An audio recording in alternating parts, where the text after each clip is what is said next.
Before we end, I'd also like to thank a couple of people for helping put this together. In particular, I'd like to thank the staff of the Center for Work and Democracy, Muriel Peroto, Maria Esch, Jorge Hernandez, Ben Case, Ben Fong, who are an absolute delight to work with, and I'm very, very thankful that I have the opportunity to work with them. I'd also like to thank staff in the School of Social Transformation, in particular Marjani Hawkins, who's done communications, and Mike DeSanti, who has been here the whole time, helping make sure everything runs smoothly. So very, very glad to have all of you here. And lastly, I'd like to thank our guests who came in from out of town. It's been delightful to have all of you here. So let's close out with Craig Calhoun and Dave Reagan. And when we're done, we're going to go and have a good evening together. So thank you all very much. Does anyone else here agree that this cannot be the end of the thank yous, that we have to thank Michael McQuarrie?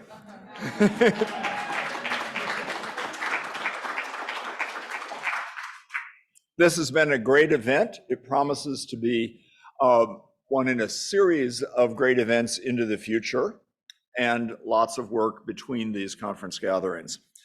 Because we are working, among other things, on exactly what Dave Reagan is about to give our closing keynote speech on: building workers' organizations that can win. Dave Reagan has been a leader in the American Union movement for more than 25 years.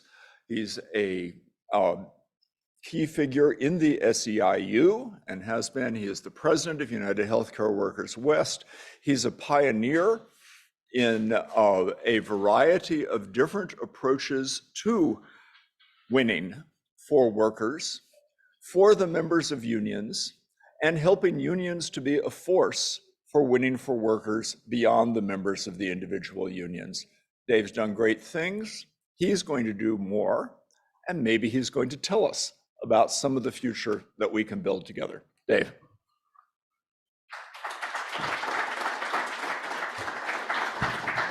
All right, thank you, Craig and Michael, and thank you all for being here at 4:30 in the afternoon. I am mindful that, you know, as the old saying goes, I'm the only thing standing between you and the happy hour. So I'm going to attempt to be cogent and brief and hopefully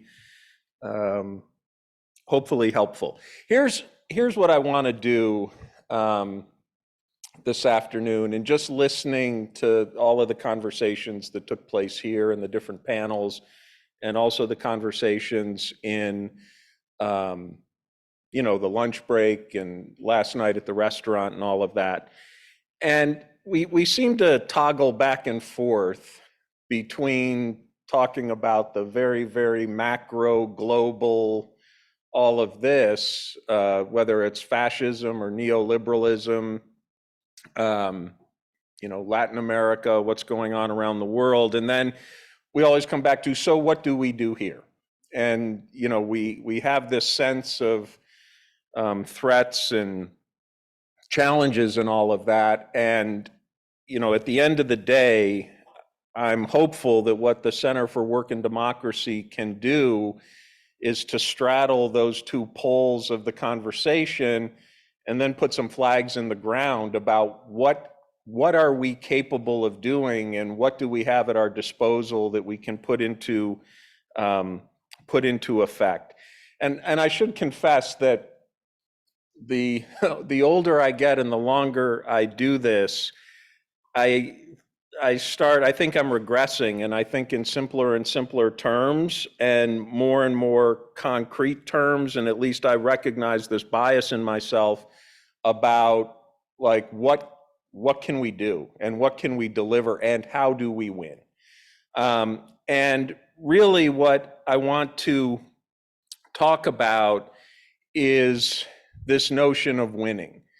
And, you know, I would say that when we get up in the morning at UHW and when we talk about what we're trying to accomplish in our organization, you know, we have a plan for everything. We've got a calendar for everything. And, you know, we try to measure the things that we really care about, but we always couch it in terms of winning.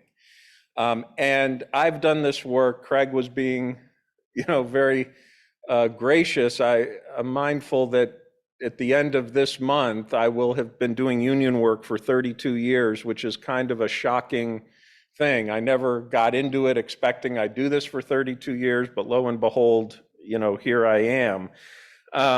And I can honestly say I spent the first 18 years of my life working in the union, working for a healthcare workers local union that covered Ohio, West Virginia, and Kentucky. And there is no harder place in America to try to figure out how to win, and particularly win on scale, than Ohio, West Virginia, and Kentucky. And this is actually where I met Michael, was during the course of my time there, and he was there for a bit. When I went to work for the union, we had 9,000 members that covered those 3 states. When I left 18 years later, we had 28,000 members. And I just thought on the one hand, in a lot of ways inside of the labor movement, that would be viewed as a success. I could not figure out how to get to a scale that really made a difference. And what we do is so hard and so difficult. And I just needed to try something else, and ended up going to California, really in part because I'm a believer that California is the best laboratory in America. There are big organizations there, and if we can't figure it out from there, then we can't figure it out. And so I've been there for the last 13 years. And we have this organization where we try to be very self-conscious and very intentional that it's not enough to be a really good local union. And I think by any objective measure, I actually believe we are a very, very good local union. We bargain good contracts. We have high levels of member support, high levels of member participation, but that's not enough because the world around us is cratering, and you can't be an island of a little bit of success in this sea of trouble and then think you're doing all right. And so we try to say to members that, and our leaders and our executive board, that we have an obligation and a responsibility to use this organization to try to really do something in the world around us. We take it as a given that we want to be a very good local union. We think we are a very good local union, but the real test of our leadership as leaders of UHW is what are we doing outside of the walls of our organization, which is in part why we're here in Arizona today. Before I get into some more of that, I just want to say a word, and this is what I think about all the time and what I get fixated on, and it's just deprivation. We have a local union of 100,000, 105,000 members. The average member of our union makes $60,000 a year, maybe $65,000 a year. And increasingly in the last few months, you hear story upon story of, because of $7 a gallon gas in California, and because we have the highest housing costs anywhere in America, we have lots of members who, in order to buy a home, will live 60 or 70 miles outside of San Jose, outside of Los Angeles, outside of San Francisco or Oakland, and then they commute. And those commutes, it's not unusual in California that they can be an hour and a half to 2 hours one way. And so you're spending 3 to 4 hours a day in a car. And I think about these 2 members of ours, Rosalie Bernal and her husband, Tracy Bernal. And they work in San Jose and they live in Manteca, which is about 65 miles away. And they commute. And in addition to going to work every day, both of them full-time, they work for Kaiser Permanente, they are in the car 4 hours a day together. And how in the world they make their marriage work with that reality is always, this incredible thing, but somehow they do it. But this is what people do to try to construct a life for themselves. But more and more, I've been hearing these stories of, because of the cost of gas, that we have members who because of those commutes, are sleeping in their cars. And they're not traveling home at the end of the day because they can't afford the family budget. And so maybe they're crashing on somebody's couch, or, and these are people with household incomes of $125,000, $130,000 a year. That's what Tracy and Rosalie have, but they can't make their life work. And so I think, part of what motivates us, and I think at some level gets us all into the work, is how do people like that win? And how does their organization help them win and help them not have to go through all of that to simply make their lives work? And so I'm going to try to focus my comments here. There is real deprivation out there. And I know we know that at some level. It is real. It is painful. People are suffering. And in California, now that we're getting to the other side of this phase of the pandemic and rent restrictions are being lifted and people are facing evictions and a lot of the economic supports are now starting to erode on top of all of that, it's really tough.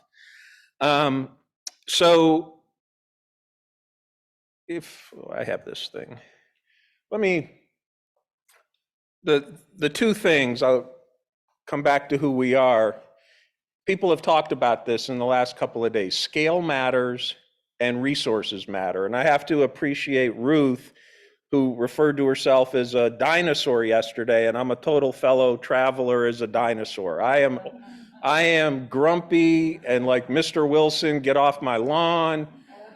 It's like, all of that stuff is nice. How do we win for Tracy and Rosalie? Because that's what they need from their union. Tracy and Rosalie couldn't tell you what fascism is. They couldn't tell you what neoliberalism is. They can't tell you what hegemony means. They don't know any of that, and they don't give a damn. They know they're 4 hours a day in the car trying to pay the mortgage. But they're smart, and they know what injustice is, and they know what is right and what is wrong. So I want to focus on scale and resources. And I'm just going to say up front, I don't have a lot of slides here, and I'm going to try to be pretty frank and use UHW as an example. I'll offer ourselves, we'll be a guinea pig here as a case study in how we think about scale and resources. And I would just say in advance, you can extrapolate that to the labor movement as a whole. And as overwhelming as it can seem, like how do we dig ourselves out of this hole? And Cedric has said multiple times, there's 138 million non-union workers. If you had asked me that question, Cedric, I would have said it's 145 million. Not that that makes a big difference. There's a whole hell of a lot of them. But how do we get at that gargantuan challenge and the eroding power of unions and at the same time that we see these little glimmers of optimism? So that's what I'm going to try to do. I'm going to be pretty above board. I don't want to pretend at all that we have it figured out. We don't, but we're trying. And we come by our successes and our failures honestly. And we're out there deciding we're going to swing at some pitches here, and we're going to hit some and we're going to miss some. But we do think about this and we quantify it in the context of our organization. And I don't think it's that off target to say you can quantify it for a national union, for the AFL, for whomever.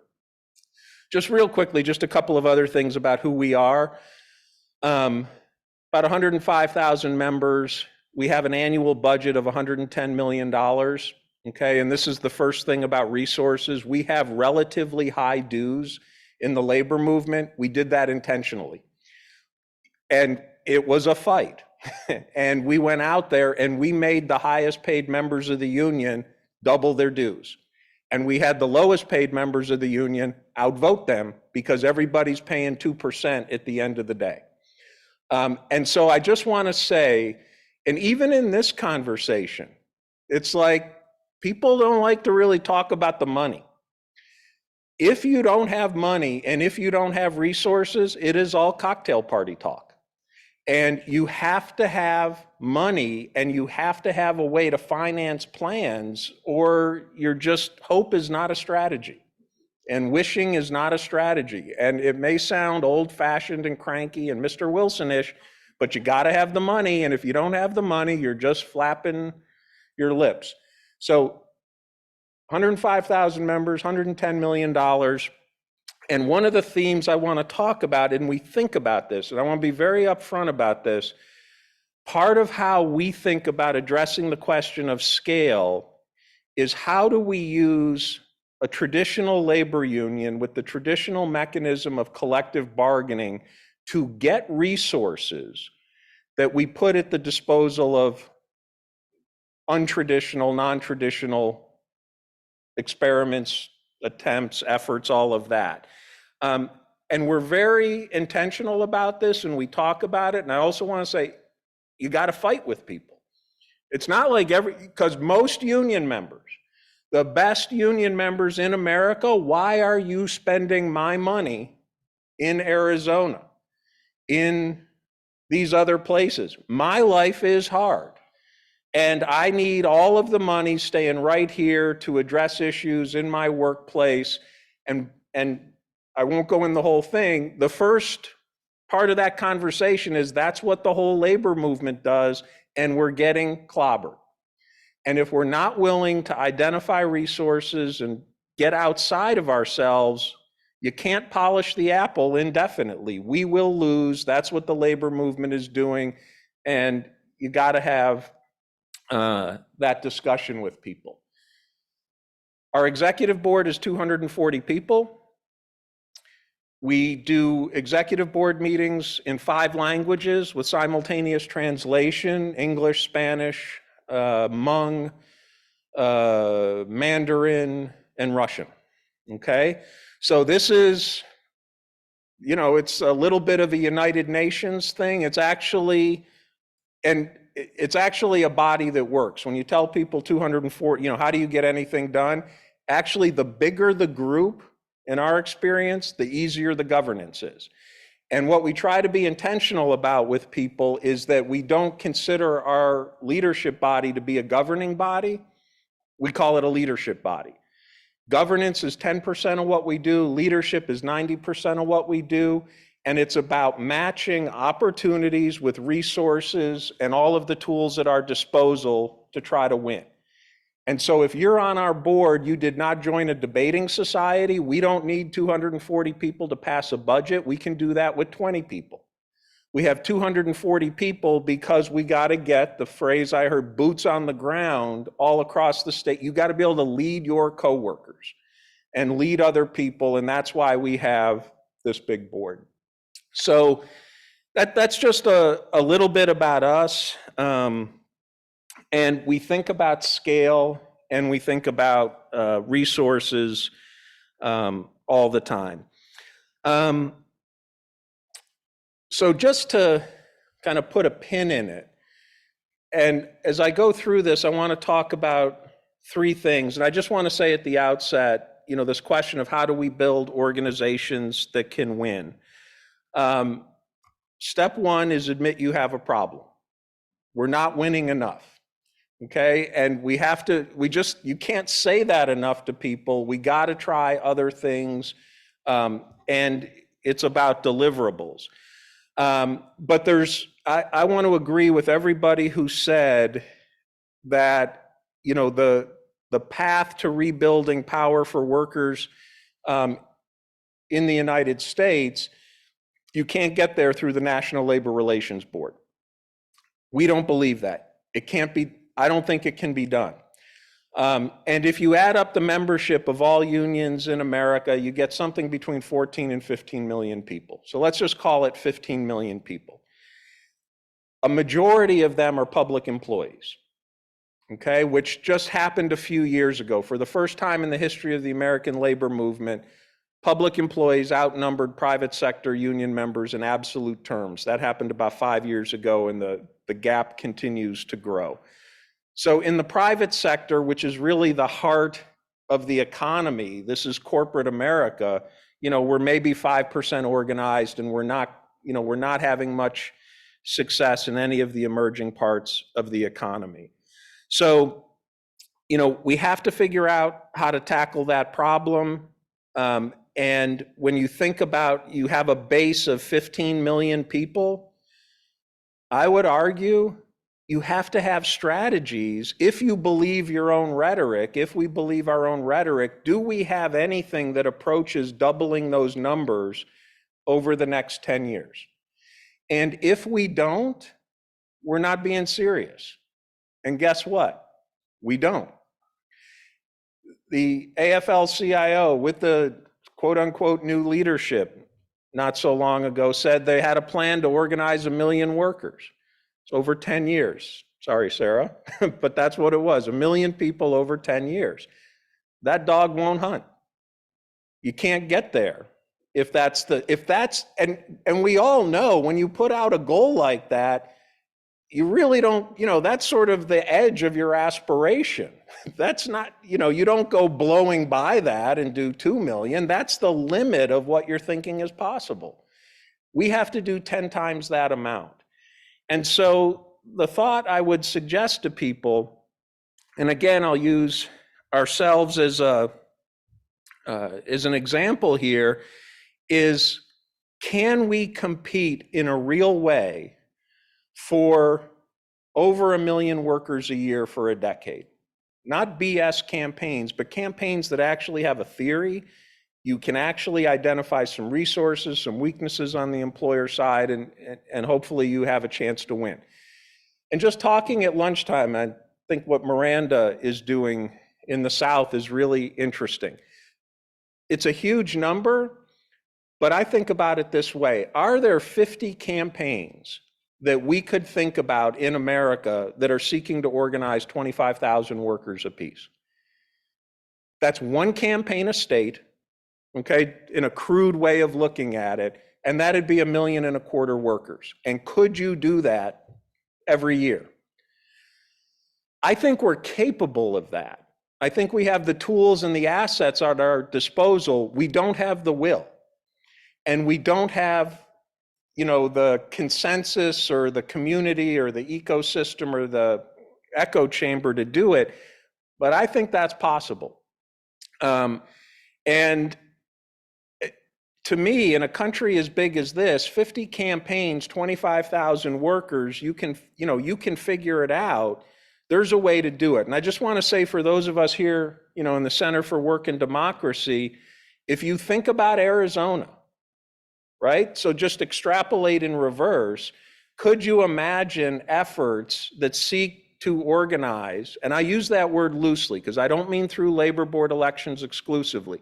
How do you bring workers into worker organizations at the scale of 25,000 a year for 10 years? I think that's doable here. We're sitting in the midst of this enormous institution in this growing state, and what do we know? We know they're going to make a lot of batteries here.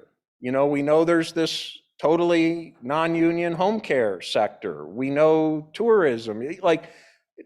We're capable of doing this. We're capable of figuring out a series of things, and then you have to figure out how to resource it. So I just want to, I don't want to be pie in the sky. I don't want to be like all, oh, this is not, that it's so far out there you can't imagine it.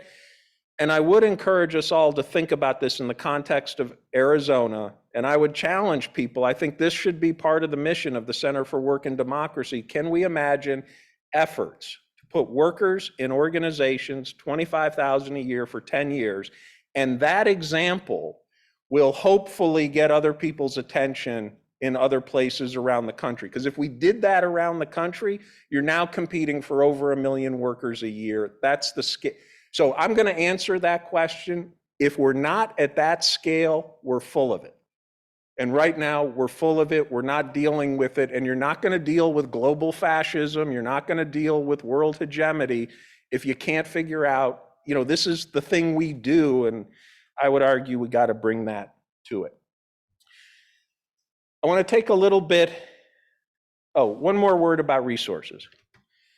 All unions, back of the envelope in America, I'm guessing $8 billion a year in revenue, okay? It's a lot of money. It's also not a lot of money. On a good day, Elon Musk's net worth grows by more than $8 billion. But $8 billion is real money, okay? That's what we have. And, you know, if you're gonna do this, if you're gonna compete for 1 million workers a year, you gotta be ready to spend $1 billion. And if you're not ready to spend $1 billion, you're not gonna succeed. And I think too many of these conversations, we don't get down to brass tacks about what does it take to convert, you know, objectives into actual members of organizations, whether it's collective bargaining organizations, hybrid organizations, what have you. So that's just back of the envelope. That's also a number worth thinking about. I don't know if anybody pays attention to this. I would argue this is the biggest transformation in workplace power in recent times. It damn sure is not unionism, it's this. And without a lot of attention, companies in America have wholesale taken away the rights of 70 million Americans to avail themselves of the legal system when they are being discriminated against for all kinds of reasons. And, you know, and in 1992, 2% of the non-union workforce worked under mandatory arbitration agreements at their place of employment. 2005, it was 25%. In 2020, it's now 56%, 70 million people. The point I'm making is our opponents get scale. You know, we would be doing cartwheels. 70 million people, hell, if we could do 1/10 of that, we'd be thinking we got the world by the tail. This is pernicious, this is real, this affects the way people think, and it's just at a scale that to me is mind-boggling. And I just think it's a data point, it's for reference, it's for context. The other side plays for keeps. And unlimited resources, immense power, and now, like, you want a job, we won't hire you unless you commit that you will never participate in a class action lawsuit, even if we discriminate against you on the basis of race, gender, sex, sexual orientation, doesn't matter. You are giving up your right to go to court. You will go to our arbitration process exclusively. And by the way, the hearing will be held in Topeka on December 24th at 4 p.m. That's the one day you get to go do it. That's what they're doing out there. And I just think this is something that we should be mindful of. And again, it gets to this, you know, this question of scale. So anyway, that's my little detour. I think about that late at night. The NLRA won't get it done. And I just want to suggest, and this is where I'll use ourselves as a comparative example. There's 3, or depending on how you do it, maybe 4 categories of what I would call worker organizations. By the way, I should just say that in our union, we are very clear with ourselves. We consider ourselves to be a workers' organization, not a labor union. And we say we are, you know, we have this traditional labor union, but that's not expansive enough to deal with what we're facing out there. And so when we talk, you know, not to members generally, but at our executive board, we're very clear about that we think of ourselves as a workers' organization, not as a union. And that's part of why, you know, we go out and try to do these other experiments. So 4 examples, and I want to talk about scale and resources. So in the collective bargaining or traditional NLRA stuff, there's, many of you may know about this, there's a piece of the healthcare system that are called federally qualified health centers. Most people refer to them as community clinics. Most of these things developed in the 70s, the late 60s. They came out of the war on poverty, and they're everywhere. And they have a separate funding stream. And by and large, everywhere in America, this is a lower tier of healthcare because it cares for poor people, immigrants, and Medicaid recipients. When you look at the state of California, there's 900 of these things. They employ about 60,000 people. Their patients are 7.5 million poor people, immigrants, people of color, everything we all know about it. By the way, most births today, a majority of all births in the state of California are from Medi-Cal moms, women who are on Medicaid. This is the future, right? This is poor people. This is deprivation. This is, bifurcated lower tier healthcare, and it's totally organizable. Just by point of comparison, our largest employer is Kaiser Permanente. We have 57,000 members who work for Kaiser. Kaiser does $90 billion a year in total revenue. $90 billion in total revenue. It's immense. They care for 11 million people. The community care system in California cares for 7.5 million people on an aggregate budget of $7 billion. Okay? If you can't organize that, and these folks, they don't have the resources that Amazon has or Starbucks has or any of these places have, you can get these guys. In our union, it took 6 years of internal arguments to finally launch this campaign. But there's 50,000 non-union workers, okay? It was easy to identify the opportunity. It was harder to get ourselves to cooperate with each other for a whole set of internal reasons. Again, the point is there's lots of things like this across the country. We are capable of identifying them. Are we capable of putting a plan into action is a different question.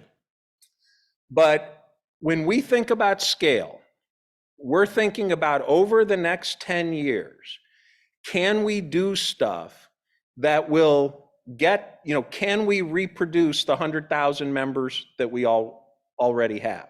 So if we have 100,000 members, can we put together a plan? Could we organize 100,000 members over a decade through the NLRA? We don't think we can, but that's the analysis that we try to do. We start with how do we double in these different ways. The second form, and it came up in a conversation earlier today, is co-ops. And I want to make an argument that I think this is something as an organizational form we totally undervalue. And I think it works better in some parts of the economy than other parts of the economy. You can create a co-op by filing papers to incorporate the organization in any state in America, and you can ask workers to join it. Now, I'm not saying it's easy to then get customers, right, of the co-op, but you can bring workers together and you don't have employer opposition the way you have it at Starbucks, Amazon, or in any other traditional setting. I'm not saying it's a magic bullet. I'm not saying it works everywhere. I'm saying there is not employer opposition in the same way that we get it in other areas. And we created a healthcare workers co-op. And so for us, and this is where, how do you use collective bargaining to get the resources to do something else? So first of all, the clinics campaign, we've argued inside of SEIU, this is a $12 million a year campaign. Okay, if you want to organize 50,000 workers, and we think it can be done over 3 years, we think it costs $12 million a year. So again, point of information, do with it what you will. On the co-ops, we had the following theory. I said a moment ago, Kaiser Permanente is our biggest employer. When we negotiated the contract 4 years ago, one of the things we got Kaiser to do at the very end was to provide $130 million worth of funding that would go into an educational training arm. So $32.5 million a year for 4 years. And what we do with that money is we have our members mostly recruit their friends and family to then become and enter certified healthcare training programs, mostly medical assistants. And so what we're saying is we're going to use that money so you can go get an education, the daughter or the son of one of our union members or the spouse, and you don't get debt, you don't have to pay for it. We're going to use the money to do it. And when you graduate, when you complete the course of instruction, you'll then be offered employment in the co-op, and we're going to go out and see, and we'll, try to negotiate union scale wages. So we've been doing this for 3 years. We've enrolled 6,000 people who are going, mostly half of them are medical assistants. We've also done phlebotomists, and we're branching out into other kinds of things. The point I'm trying to make here is collective bargaining was the mechanism to get the resources to pay for this and to try to build something that wasn't a traditional organization. Was getting the $130 million in those negotiations controversial? Yes, it was. Ron was there. We had knockdown dragouts with our bargaining team. Give us the money. Let's not go do this, experiment. That $130 million would be 25 cents an hour more on our wages. And, it was a Donnybrook, but we got through it, and now we're doing it. And by the way, right, those same members who scream the loudest go sign up their kids and whoever else they know to come and, get education. You can get through it. Over a decade, we incorporated the co-op in a way that can operate anywhere in America. So we're not limited to California. And the idea is you have a workforce, you then enter commercial contracts with other healthcare providers, and some people call it a unionized staffing agency, which is not an unfair way to think about it. And the people who are members of the co-op, one person, one vote, they get an equity stake over time. They're also union members because we did an NLRB election for the first 12 people who joined the co-op, and we won 12-0, and now it's organized forever. And when it goes, if it ever grows into the thousands, everybody's in the union. And so, but we had to have the resources, right? You can't do it unless you have the resources. I happen to think it has the potential. You can envision over 10 years or a little bit more that you can get tens of thousands of people into something like this. Now, whether or not we get there, I don't know. But again, is it at a scale that's commensurate with the scale of the organization? Third thing that I wanted to share with people is what you might call scaled political activity. And so there's been talk here, and I think people know we do a lot of this. We like ballot initiatives, and we use them all the time. And and sometimes we're criticized for it because it's as if we have a fetish for ballot initiatives, as if unions don't have a fetish for picketing. Like, everybody pickets, everybody marches around, and they chant the same damn things today they chanted 5 years ago, 10 years ago, 20 years ago. Nobody has a fetish for that, but we have a fetish for ballot initiatives. Ballot initiatives are just a proxy for scale. That's all it is. You can put a question in front of voters in its undiluted form. You don't have to negotiate with the legislature. If you get the signatures, you're on the ballot. You can use that in affirmative terms, or you can use that in negative terms.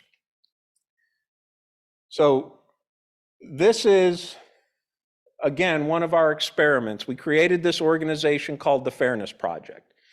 And we launched the Fairness Project in the elections that took place in November of 2016, so 6 years ago. We were on the ballot here in Arizona on election night 2016. Donald Trump carried the state of Arizona. He won the presidency.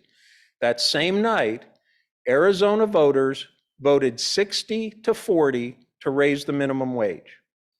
The minimum wage in 2016 in this state was $8.05 an hour.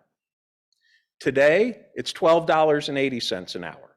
Because we indexed it to inflation, on January 1, the projection is it's going to be $13.80 an hour. $8.05 to $13.80 in 6 years. The direct effect of that in 2016, I don't know if you probably can't see it, 770,000 workers in Arizona got an immediate $2 an hour raise, and then got on a trajectory to go from $8.05 to $12.80 to $13.80 in a few months. The only reason that happened is because we spent $2 million to qualify that for the ballot, and we did it in a bunch of other states. The point that I'm trying to make here, I've done this work, I said, for 32 years. The 770,000, when this goes to 1380, it's now affecting 1 million people, because as the rate grows, it sweeps more people up who were on the other side of it. 1 million people, most of whom are making $6 an hour more than they were 6 years ago. I've never come within a country mile of bargaining that much money with any employer that we have. Doesn't matter if we're ready to strike. It doesn't matter how militant we are. It can't be done. Again, it's not a panacea. It doesn't apply to every single example out there. But in the 6 years, beginning in 2016, and the yellow on the map down there, those are the states that we've run campaigns in. We've done 25 campaigns. We've done the minimum wage. Then we did Medicaid expansion. Because after Donald Trump got elected, we were worried about the ACA being reversed, and we said we got to get busy in these, red states. By the way, right, we won Medicaid expansion in Utah, Idaho, Missouri, Oklahoma, and Maine. The only place we lost, in 6 years, we've done 25 campaigns, we've won 24 of them. The only place we lost was in Montana, where we were doing Medicaid expansion. And the governor insisted on having a cigarette tax to fund it. We told him, don't do it, but he was the governor and he wanted to do it. And the tobacco industry spent $22 million or something, and we got beat. Everywhere else we've won, you can win. These are non-ideological issues to regular people. Voters in Utah and Nebraska are not very different than voters in California when it comes to their standard of living. People are very practical about this kind of stuff. So all of these campaigns, the direct effect, not the indirect effect, higher wages, healthcare benefits. We did something in the city of San Antonio. Somebody mentioned family leave. We did sick days and I think family leave there. 17 million people. And once the next round of increases, right, because of the indexing on minimum wage, next year, this will have produced $25 billion a year in economic value to 17 million people. Keep in mind, total membership of all American unions, 15 million. Total cost of these 25 campaigns, $70 million. Total cost of all of the contract campaigns unions run in America, orders of magnitude more than that. And it produces less. Again, it doesn't lend itself to every single issue. What we have not done, and what we need to figure out how to do, is how do we build a membership organization that's connected to this, where regular people are financing it. And what I hope we can do, this is my white whale, I believe there's 1 million people in America who would pay $10 a month to support this. And when we started talking about it at the beginning, everybody said we were crazy. They particularly said we were crazy when we wanted to go to Utah and Nebraska and those kinds of places. But here are the results. 1 million people giving $10 a month is $250 million every political cycle, every 2-year cycle. You can make a lot of hay with $250 million in America. We're only limited by resources on this. Now, I should also say state legislatures, including in Arizona, are starting to move supermajority stuff. Most recently, it happened in South Dakota, and we beat it 2-1. It's going to be on the ballot here in Arizona and Arkansas in November. We do have to beat those things back. If we don't, we're going to have to reevaluate. But this ballot initiatives are available for 21 states in America with a combined population of 165 million people. In the, the historical South, the traditional Confederacy, the only places in the South that you can do ballots at a statewide level are Florida, and it used to be Mississippi. That's a whole story unto itself, but not anymore. But you can do municipalities in Texas, in Georgia, and all of these places. Dallas, Houston, San Antonio, these are big, these are millions and millions of people. So to me, it's not collective bargaining, doesn't work on every single issue. It's pretty cost effective. You can know ahead of time, can you win, can you not win? We test everything, we poll it, all of that, but can we build a membership organization? And that's the way I think about it. Can we build a million, something with 1 million people given $10 a month? We haven't done that yet. I don't know if we can, but this is a workers' organization. That's what this is, about direct democracy and all of that. Should also say, just to this question of scale and resources, the $65 million that we've spent on these campaigns, 20 million of it has come from UHW, okay? We had knockdown dragouts about that too. Why are we spending our money in all of these other places? And the answer is more people need to win. Workers in America don't get to win enough. Regular people we don't have a culture of winning. We don't have a culture of success. We have a culture of commiserating and complaining and bitching and moaning, and we need a culture of winning. And you know what? People like to win. It makes them happy. They are excited when they win. They're actually excited when they see other people win who are like them. And so what we do is we send our members to all of these campaigns. And what happens every single time is they come back and say, man, we got it better than the people in Arkansas or Maine or Nebraska or Oklahoma. It's actually a good thing, but could we do more with it? The final thing, our other experiment, and you've heard about it, is Healthcare Rising Arizona, which is really a derivative of this, with the Fairness Project. And this is, we provide funding every year to the Fairness Project, but we wanted to set up something else, and with the explicit objective of, can we build a membership organization from the beginning? And so Lizbeth, you've all met her here. She's the leader that we have on the ground. We now are approaching 1,500 dues members. We ask people to pay $20 a month. We knock on doors cold. People give you money. It really, people want to win. Healthcare is a real problem in their lives. Again, not easy, hard work, but it can be done. Lizbeth knows our deal is when we get 2,000 dues payers in Arizona, which we'll get by the election, then we're going to Utah because we think this is replicable. And when we get 2,000 in Utah, we're then going to Idaho. And when we get 2,000 in Idaho, we're then going to Montana and then Oklahoma and Nebraska. Here's the point. Over 10 years, we think we can recruit 50,000 dues payers to this.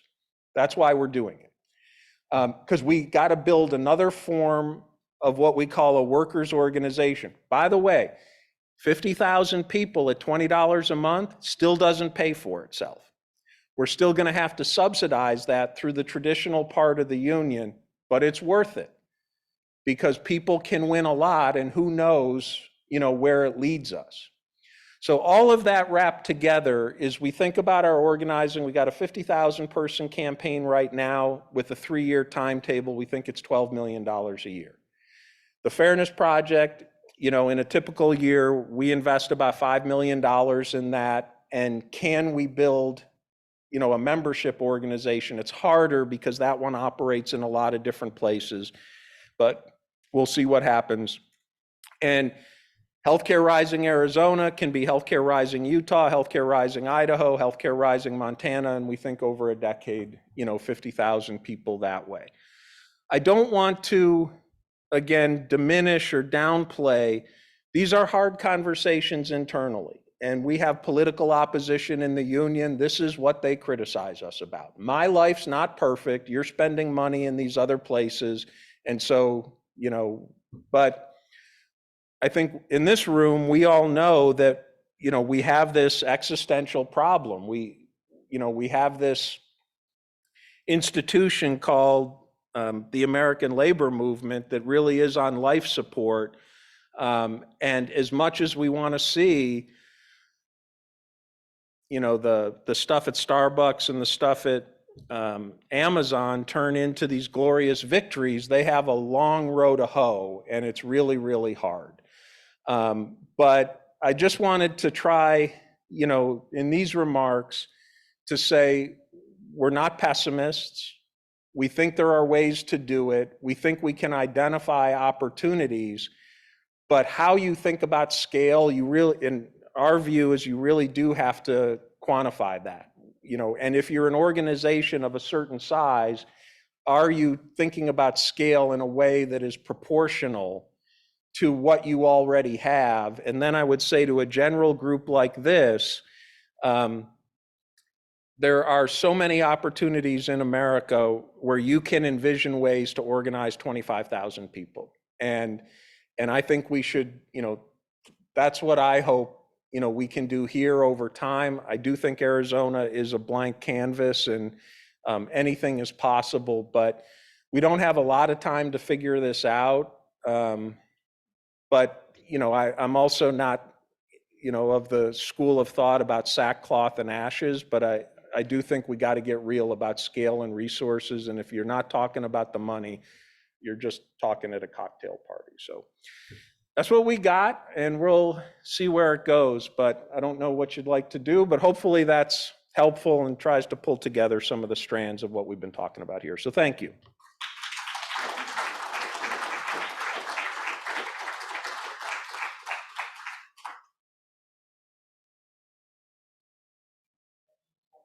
I have some reason to think there might be some questions, there might be some comments, there might be some people prepared to pull out their phones and call up Act Blue and give $10 a month to the Fairness Project.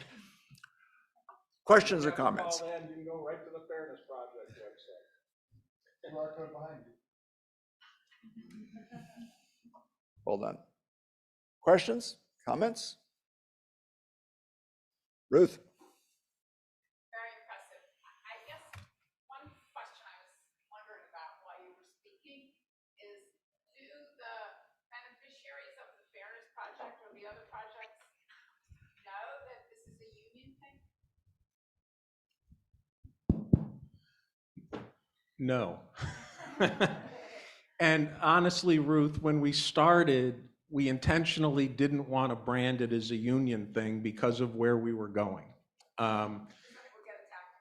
Yeah, and not surprisingly, every one of these campaigns, the first ad you see is this California-based union is trying to bring California values to Nebraska. It's not surprising. What we haven't figured out, and frankly, we don't, all of the money we have is going into the campaigns, and we haven't gotten to the point where we've made the decision to do the membership drive. And we experimented a little bit with trying to figure out who got these huge minimum wage increases and will they give, but we've never really done it in the way it ought to be done. And honestly, the first thing we said we had to do is we got to win. And once we win, then we'll try to cross those other bridges. But it's a totally fair point, and I wish we could do more on that, and we hope to. Another question? Yeah, LaDawn. Yeah, thanks. I was kind of thinking a similar question about the Medicaid expansion, because I actually want to thank you, because my very own brother received that expansion, even though he voted against it. Where does he live? Utah. Okay, well, tell him to put us on the Christmas card list. But it does actually emerge out of this personal experience, my question, which is, he voted against it. And I'm not sure his mind has changed just because he now receives Medicare.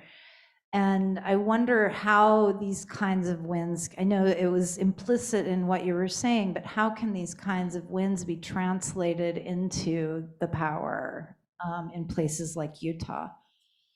Yeah, I think honestly, in a place like Utah, the way we think it translates is we got to get to Utah and we got to build an organization on the ground.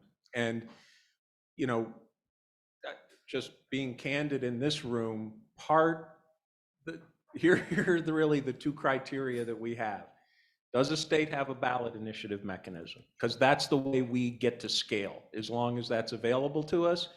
And then the absence of unions is an advantage.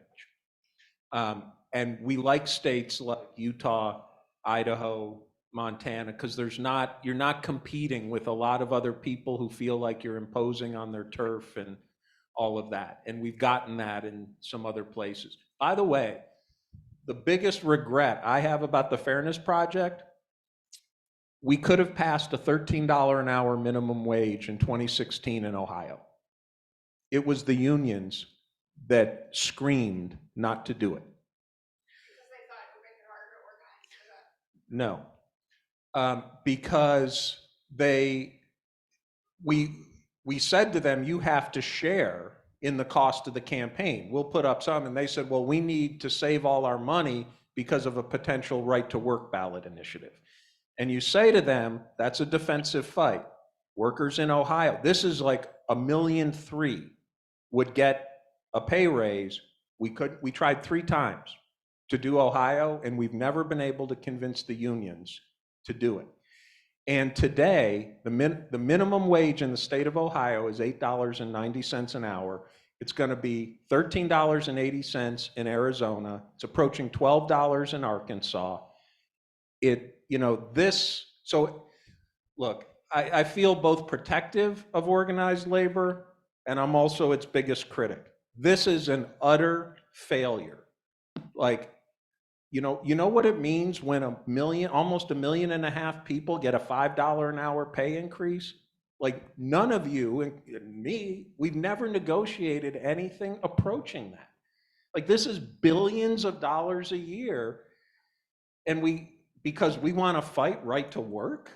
Like, God, but that's the God's honest truth. And I don't say that out in public. So please, if someone's recording this, don't use it. But that's, excuse me. Oops. That's a true, yeah, that's a true story. Yeah, Cedric. I just want to ask a question from the cocktail party over here. So I'm actually very curious to hear if you've been on like a panel or in a debate with Jane McAlevey, because Jane makes this distinction, right, between advocacy, mobilizing, and organizing, the whole work organizing model. And of course, her model is the 1199 model, which both of us have been a part of. We did that work. And I'm just curious, I mean, she would probably say that, I mean, I happen to think that ballot initiatives need to be part of the overall strategy to build the scale and organize millions of people. I agree with you. But I'm wondering if, if you've had any run-ins with her, because she would she would say, this is advocacy, Dave. This is not deep organizing. What do you think about that? If she or anyone else said that, the core job of organized labor is to raise the standard of living for working Americans. In the 1950s and 60s and into the 70s, we raised the standard of living for union members and people generally. Today, we don't even raise the standard of living for our own members. I don't give a damn what you call it. It's raising people's standard of living. Call it a pink elephant. You can call it anything you want. I don't give a crap. And so we should spend 10 years trying to organize 1,500 people somewhere. And, the number of screens you have to get through in that view of how the world works, you can't scale heroism on the part of regular people. It's too goddamn hard. And and we're not winning enough. So I have not been in a conversation or a debate. It's like here, this is more than I've ever negotiated in I've bargained hundreds of contracts in my life, and this swamps.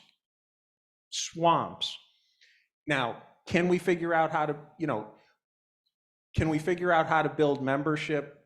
I don't know, but we are raising the standard of living. By the way, in the state of Arizona, the minimum wage increase on its own, this is now measurable in terms of median wages in this state. It is moving the needle. Collective bargaining is not moving the needle anywhere. And I'm not going to argue with anybody. If anybody thinks that's not true, you go to it. I don't want to go to your debate. It's like it works. By the way, this has not been embraced by other unions, including SEIU. People don't want to talk about it for whatever reason, and it's like, it's okay. We're just going to go and do what we can do. We have this problem. People don't win enough, and people got to get used to winning, we think. Ruth, jump in.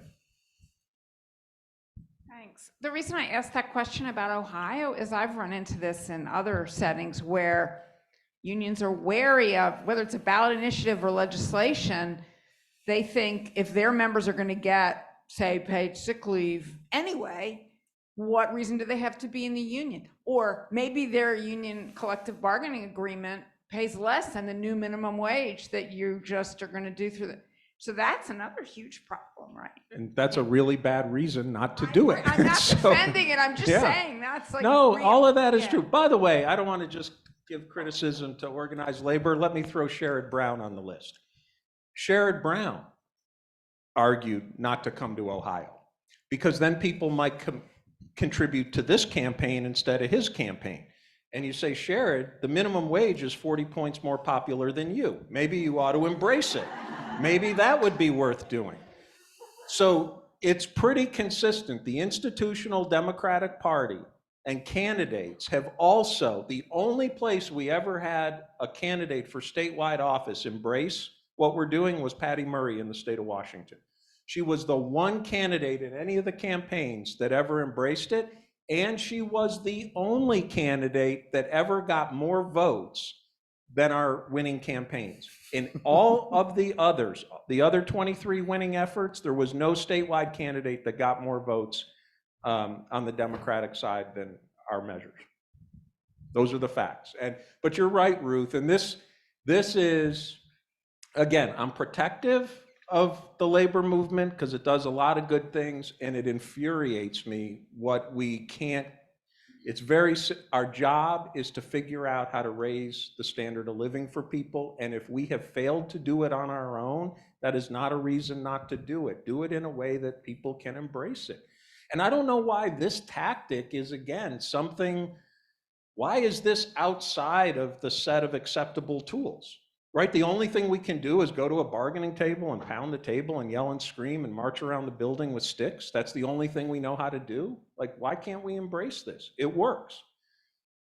Not all the time, but a lot of times, and it delivers real value. But you're absolutely right. We've run into that. And that's frankly part of the bias. We like going where there are not a lot of unions for exactly that reason.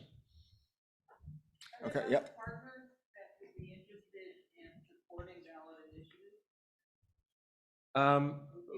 There's we've gotten, the partners that we end up getting, we've gotten almost no philanthropic support, a little bit. There are a couple of family foundations that like to do social justice stuff, and they'll give to some of the campaigns, but we don't get a lot of that. We get virtually no support from other unions in terms of financial support, except if it's in their state and they approve of it. And then we'll get campaign specific support. And what's interesting, and this is funny, is on the Medicaid expansion stuff, the first states we did were Maine and Utah and Idaho. And after we won in Maine and Utah and Idaho, then the hospital associations started getting in Missouri and South Dakota, and we're getting significant funding from the hospital associations because they're getting all this federal money. But no, we haven't built it up, and so that's the answer. That's the answer. Question, Becca. Man, you gave the microphone to. Sorry, I was jumping out of my skin at Ruth's question or point. So I was the local leader in Colorado when we moved the minimum wage ballot initiative in 2016 with the help of the Fairness Project. So my answer to that is like, recently left, moved back to Oregon, but it's just wrong. It's quite frankly bullshit. And I'm going to give you a couple examples. So one is on the statewide, it's going now to $13.64, so just over $5, right, in this 6-7 years. Workers want more than just minimum wage, right? There's we won paid family leave again with the help of the Fairness Project. There's sick days.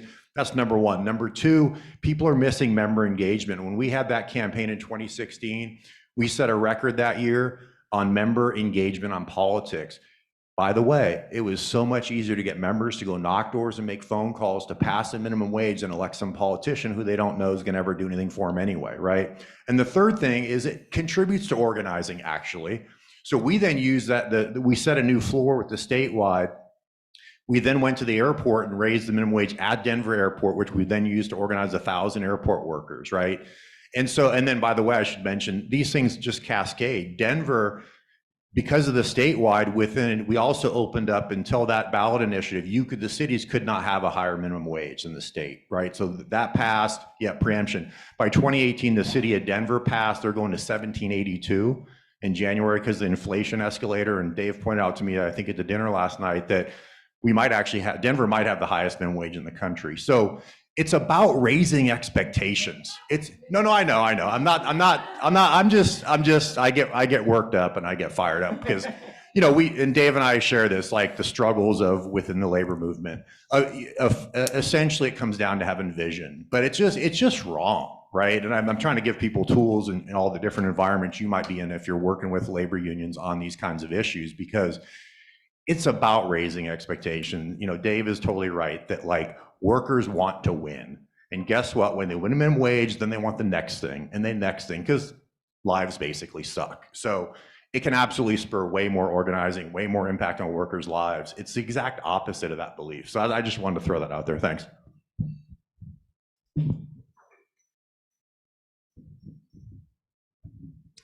Dave, I just have a question about organizational form, because you said you don't think about, or your executive board doesn't think about UHW West as a labor union, more like a worker organization.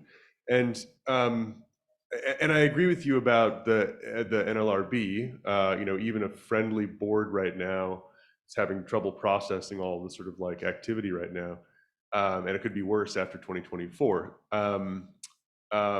But just because the NLRB is broken doesn't mean that the union form, I guess, is broken. And one way to think about the present moment is to explore different kinds of organizational forms that are experiments towards something else.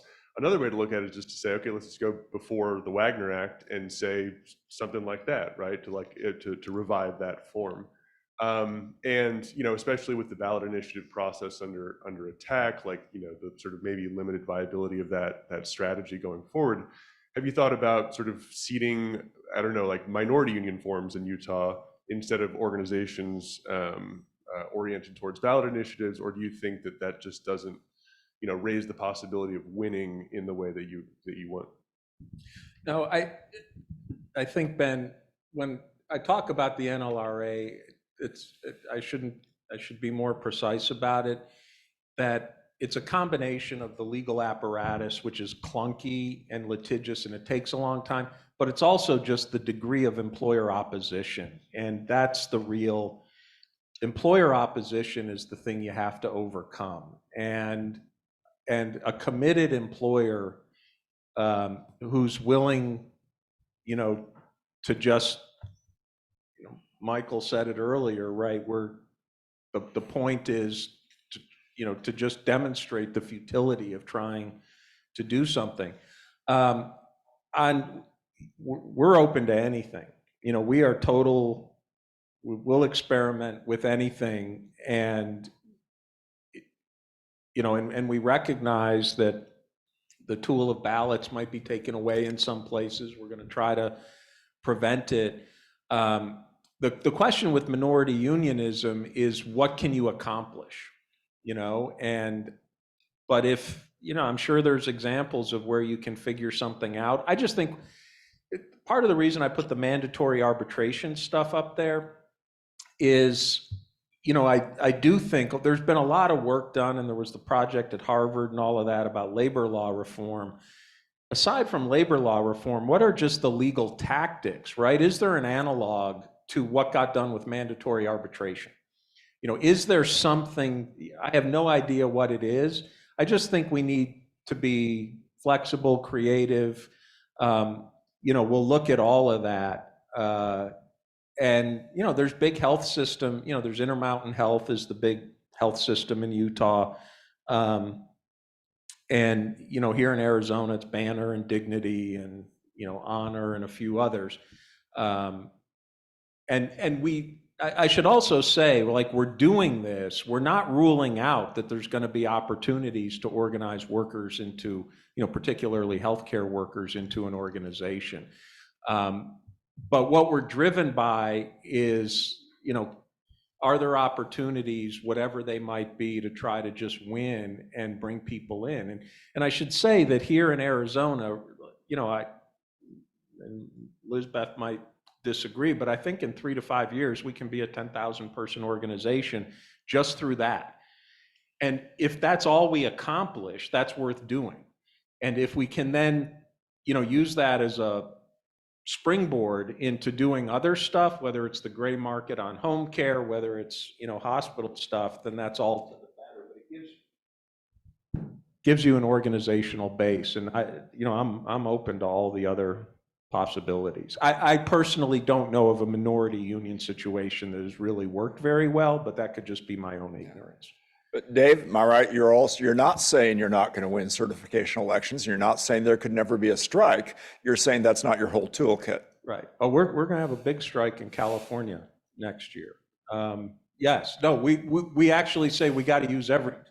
Right. And not just that. Like, we can't be a one-trick pony. Let's use everything at our disposal. And our members too, right? We've had more strike activity in the last year than we've had. I actually have a quick question. So when I'm thinking about organizing, I know that I have a lot of friends, I'm entering the workforce who are like, yeah, this is a cool idea. I should have more money and maybe I should be able to own a house one day. Doubtful. And, I like benefits, but it's hard for me to get those people to I'm like, join a union maybe, or like start talking with people in your workplace, like see what they're making. How do you or the organizers with your group, like, how are you making efforts to help young people, perhaps like myself, get in it? Like, how do you get started? Well, the first thing you do is you march on the director of the Center for Work and Democracy. And, you round up all your friends. And Sorry. Do you know where to find her? Yeah, I know the office number. No, it's a good question. And, people talked earlier that, if you're going to do organizing unions is a workplace-based thing. And obviously there's some industries that skew younger than others. But fundamentally, what it comes down to is you got to have a conversation with a set of workers and their coworkers. And this is, you got to be meticulous and thorough and comprehensive. There's not a good way that I'm aware of to organize young workers in the traditional sense, because you got to organize the whole place.